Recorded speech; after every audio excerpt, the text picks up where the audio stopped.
Hello and welcome to the Jordy Talks Football Show.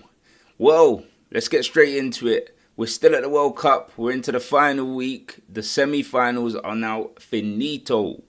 It's probably not gone how most people expected. On Tuesday, we had Spain defeat France 2-0. France couldn't find a way past Spain, but we'll dive into that a bit later.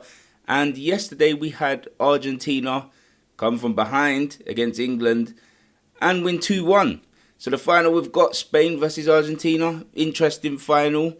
I'm pretty sure we'll come to that on another video. Right now, let's just focus on these two games. And the only place for me to start is the Three Lions versus Argentina, which was the most recent game. Well, let's debrief it. What do I think? Disappointing. Frustrating.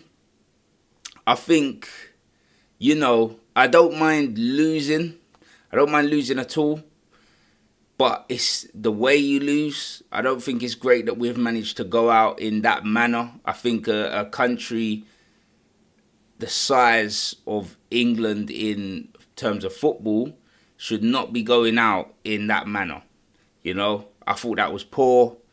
We invited Argentina to just attack us. It was an attack versus defence towards the end, let's be honest. And I think, it's just showed again, as soon as we come up against a team where it's 50-50, either team can win, or the other team probably has a bit more of a favour of winning than us, we crumble, we lose. It's happened exactly the same thing again. And we brought in Thomas Tuchel because he's branded a winner. A winner. He should be seeing us through these games. Games that Southgate couldn't see us through. Now, I tell you what happened? I've never seen a winner defend, well, not defend, but I've never seen a winner defend like that anyways. And I've never seen a winner, when you've got them. The Argentinians were panicking. We had them. And the first thought was to sit back. But I will say something. I do understand why he done it. I do understand. I also called this out in my previous video. I wasn't happy with the substitutions in the Norway game. I wasn't happy with the substitutions in the Mexico game. But it worked against the Mexicans, Going all that defensive, bringing on your Dan Burns, going 5 at the back. That worked. But Mexico don't have the quality to punish you, to unlock doors. We're dealing with genius of the game, Lionel Messi. He's a genius of the game. For me, as I said, the best player to ever play the game. He's used to this. He knows how to unlock doors. He played in a prime Barcelona team where everyone just sat back, and they know how to pick the lock. So that's what I don't understand. And also, I have to bring on to the point that against Mexico, when we did that, we was down to 10 men, so you kind of have to change the approach you was playing. And you can't go man for man with 10 men, obviously. There's always going to be a spare man. We wasn't 10 men in this game, so why did we go into a zonal type of marking? It just frustrates me. I don't understand why we went into that. We allowed Messi to roam into space and just not bother with him. You got to leave whoever you're with because Messi can produce that quality. He might be silent for 80 minutes, but players of his quality will have moments. And that 10 minutes that he weren't silent, he was influential. He changed it. He completely changed it. And to be honest, the subs, he's brought on Konza for Gordon. And who else came on? Dan Burn came on. I can't remember who come off. It might have been Rice, maybe. I'm not sure who came off. Yeah. But it didn't make sense to me. I'm not happy with the fitness of some players. The demand's high in football, but you're footballers and you're paid to do this for a reason. End of the day. I don't understand. No one else is having that issue. Why is it only England with the fitness issues? It doesn't make sense to me. We got Reece James again going off injured. Jed Spence was flat out on his feet, but still, listen, you're not in extra time. Why can't you play the whole 90? Declan Rice, I don't understand. I'm not feeling sorry for the guy at all. Everyone's had a hard season. You know, he's still young at of age. Why can't you get through a game? I don't understand that. Saka wasn't even fit enough to come on. Oh, he needs a rest. Oh, he needs this. He's had enough rest. Get on the pitch and make a difference. I don't understand this. There's all these fitness issues. It ain't the demand of the Premier League, because the Argentinians had Premier League players as well. Premier League players. Every other country has to work hard. But when it comes to England, let's give them an excuse of fitness. How much they're playing. How much they're travelling. So what? Get on with it. I'm not happy about that. And as we go on about the subs, I don't understand. I think, listen, one thing against Mexico, they took off Harry Kane and put Rodgers up top, right? And Rodgers was winning us throws. Bellingham was also supporting him. We had mobility up top. You can play defensive if you have mobility up top. Because when that ball does get sent long from Pickford or whoever, we're there. We're there. We can put the defender under pressure. But nobody was there. For me, Kane drops too far deep. I don't like this quarterback. I don't like this quarterback style of play. I don't think it works for England. It might work at club level. It don't work for England. We ain't got good enough wingers. Yeah. It's not enough for me. We got Ollie Watkins, who didn't even see a minute of that game. Yeah. 2 years ago, he came on as a sub against the Netherlands and scored to send us to the final. Why is he not playing? And then, I've got to say the subs. Listen, you're asking a lot. Rashford hasn't played for 2 games, and Ivan Toney's coming on in, I think it's about the 92nd minute. You know, it's a big arse. Ivan Toney's not even played in the World Cup. He's not even played a minute. Why in the group stage did you not give these guys minutes? I don't understand it. I don't. There's games where they could have come on. They've played Kane way too much, in my opinion, in this tournament. Way too much. He could have come off in several games, and it doesn't make sense to me. You're asking a lot for players that have not even played. It's just, again, just goes down to poor managerial decisions. And I think Thomas Tuchel's decisions showed nerves, panicking, and that infected the team. It went out to the team. Look at Mark Gay's comments after the game. You know, he wanted to push on for the second. The team wants to push on for the second. But when you're bringing on so many defenders, it's like, okay, we'll hold them out. But it's not going to happen. You got players of quality like Messi out wide, delivering balls, delivering. You know, there's only so many you can head away, which England weren't even winning the headers because they're doing zonal marking because there's so many in there. Players are just slipping through the gaps. Martinez slipped through the gap between Konza and Stones and just nodded it in. He's like 5'8". It's ridiculous, really. I'm absolutely melting here, by the way. Also, I have to throw in my criticism towards the FA. I think, you know, Tuchel not being briefed on how important this game was against Argentina just sums up everything. Because him to say it's just another game, you don't understand what this game meant to both England and Argentina. This was a high intensity game and a game of importance. It ain't just another game. And I think he quickly realised that in the first 10 minutes. That was a straight out war.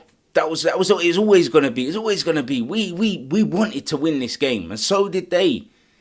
And you know, and the reason why I blame the FA is because I think the pathway for English managers is ridiculous. You know, there's not enough top flight English managers, and that's not down to the managers themselves. That's down to the pathway of the FA.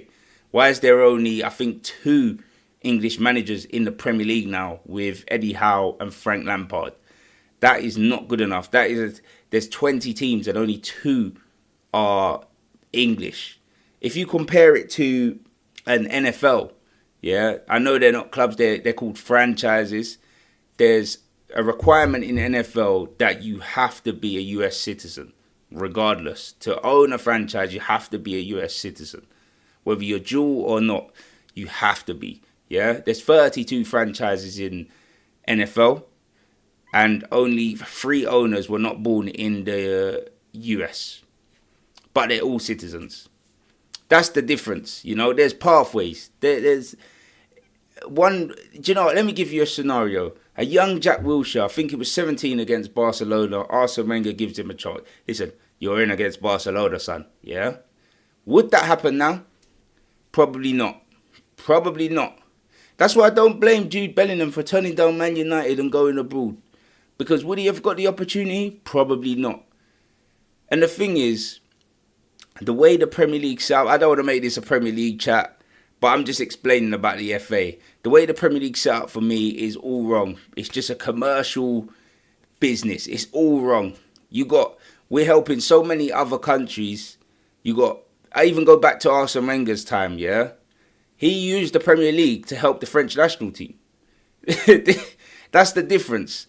That is the difference. But we ain't going to get too deep into that. You know, a lot of English players are now, well, not a lot, but a few English players are now deciding to go and try their luck abroad, which I think they should do. Go ahead. It'll better the national team. Please do that. You know, Gordon going Barcelona, great. Bellingham playing in Real Madrid, great. Do that. Right, well, enough of England. Let's go on to the other game, which was Spain versus France. Let's have it right. I called it. I said France, they're going to struggle because they'll struggle to get Mbappe in the game due to Elise having to drop deep. I called it in my last video. Spain are going to dominate the ball. You can't play a midfield of, I said Kone and who's the other one? Rabiot. But they actually started with Tuchel and Rabiot. You can't play that midfield against Spain because they'll pick you apart. They'll just pop you around. Spain, they're good at what they do. They're good at what they do. And they're very predictable. You know what they're going to do. Spain operate from their wide players. A bit like Arsenal. Spanish managers do the exact same thing. Other than Pep, obviously, since he's had Haaland, because obviously he's adapted to how Haaland is. Haaland's one of the best strikers in the world, so you have to. But all Spanish managers operate the exact same. They all got the same DNA, yeah? The most important part of the pitch is wide, yeah? They'll dominate the ball. Spain, you know what they're doing. They're dominating the ball, patience, moving the ball, moving it. People are not taking too many touches, moving it. And then bang, they attack, yeah? The ball goes into the pocket. Then that drags the fullback inside, and then the ball goes out wide, and that's where they punish you. That is Spain's makeup. That's exactly what they do. They do it all the time. You know, that's Spanish football for you. Patience. Patience and having the ball. But I think, you know, I said France, their midfield and their defence is not good enough. And when Saliba went off, I went, oh no, it's done. Saliba's now apparently out for 4 to 5 months. He's having back surgery, so that's no good for Arsenal. But, you know, when he went off, you said, oh no. I think the Newcastle defender came on. I think he plays for Newcastle. I'm not sure who he plays for, but I'm pretty sure he plays in the Premier League. He came on and he was a mess. He was sleeping for the Pedro Porro goal. Well, we got to talk about Yamal, by the way. Yamal was class. He was class.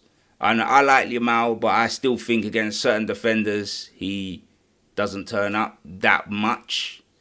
But he's young. He's 19 now. You know, he's got a bit of experience under his belt now. But he tore Lucadinha a new one. He absolutely rinsed him. And that's why I was a bit surprised with experience of Didier Deschamps. Why did he not make the change of Theo Hernandez coming on way sooner? I don't understand. I know Theo Hernandez got dropped. He did start the tournament as France's left back, but was then dropped for Lucadinha, who came in and done some decent performances. To be fair, he was very good attacking. Defensively, I don't think France were challenged, which is what I always said. And yeah, he absolutely rinsed him. There was another time he slipped past him and Barcola managed to get back with his pace and tackle Yamal. But if that didn't happen, he done him. He left him for dead. And yeah, it's basically that. So we got a final of Spain versus Argentina. Who do I think is going to win? I'm going to stick with the side of the draw what England was on. So Argentina. I said whoever won out of Argentina or England is going to go on to win the World Cup. And I think Messi does it again, and Argentina lift the World Cup. I think, Argentina don't mind conceding. That's their makeup as well. They fight. They don't mind conceding because they know they can score. I think it will be very difficult for Spain. I like their striker, to be fair. I like that. I think his name, what's his name? Oh yeah, Zabal. I don't know if I pronounced that right. I like him because he plays that. For me, he's like a Firmino for Liverpool. Like a Firmino for Liverpool. I like him up there. He does nice little intricate passes, but he stays high. One thing I wanted Kane to do, stay high. Yeah, I do like him. But it'll be a tough ask for him. It'll be a tough ask because I don't think Spain are the best, the strongest physically. You know what the Argentinians bring. They bring physicality, roughness. They're going to get in your face. And they will score. Alvarez playing in Spain is a big advantage as well. Messi knowing Spain inside out. It's going to be a big test. It's going to be a big test. Spain can dominate the ball. That's fine. But I think Argentina have got enough numbers inside. Argentina are always compact. So, yeah, it'll be interesting. It'll be very interesting. But I do think Spain can punish out wide because that is Argentina's weakness. That's where England got their goal, out wide. The fullbacks for me of Argentina are their weak point.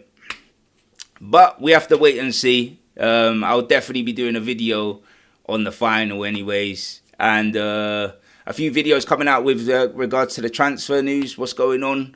Because I know we're at the World Cup, but there is still transfers happening left, right and centre. So we're going to get talking points about that. But anyways, guys, make sure you like the video. Share it with a friend. Comment your thoughts. I want to know, England fans especially, let me know your thoughts on the game. Comment, debate. This is what it's for. And also subscribe to the channel. And I'll see you in the next one. Hopefully I'm not sweating like this.